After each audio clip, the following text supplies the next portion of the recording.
आमच्या उल्हास माझा न्यूज चॅनलला सबस्क्राईब करा, बेल आयकॉन दाबा आणि पहा उल्हास माझाच्या बातम्या सर्वात आधी आपल्या मोबाईल स्क्रीनवर.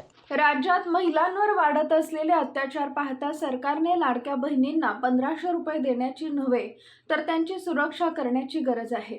अशा शब्दात राष्ट्रवादी शरद पवार गटाचे अंबरनाथ शहर अध्यक्ष सदाशिव पाटील यांनी राज्य सरकारवर टीका केली आहे.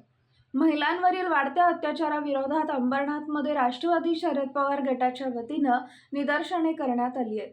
उरण इथं घडलेली दुर्दैवी घटना आणि त्यापूर्वी शिळफाटा इथं घडलेली घटना या दुर्दैवी असून सरकारने महिलांच्या संरक्षणासाठी ठोस पावलं उचलण्याची गरज असल्याचं मत यावेळी राष्ट्रवादी पवार गटाच्या महिला कार्यकर्त्यांनी व्यक्त केलंय. या दोन्ही घटनांचा निषेध करण्यासाठी राष्ट्रवादी शरद पवार गटाच्या वतीनं अंबरनाथमध्ये निदर्शनं करण्यात आली आहेत. यावेळी राष्ट्रवादी शरद पवार गटाचे शहर अध्यक्ष सदाशिव पाटील, महिला शहर अध्यक्ष पूनम शेलार यांच्यासह महिला कार्यकर्त्या मोठ्या प्रमाणात सहभागी झाल्या होत्या. उरणला शिंदे कुटुंबावर जो घाला घातलेले, ज्या मुलीवर अत्याचार करून तिची हत्या करण्यात आलेली आहे, त्याचप्रमाणे म्हात्रे परिवार म्हणून इकडे आपल्या शिलफाटाच्या मंदिरावर एक हत्या झाली. म्हणजे वरावर या हत्यांचं सूत्र चालूच आहे.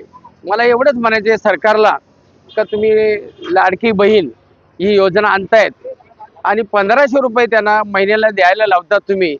मी तर असं म्हणेन काही 1500 पेक्षा त्यांचा जीव वाचवा हो.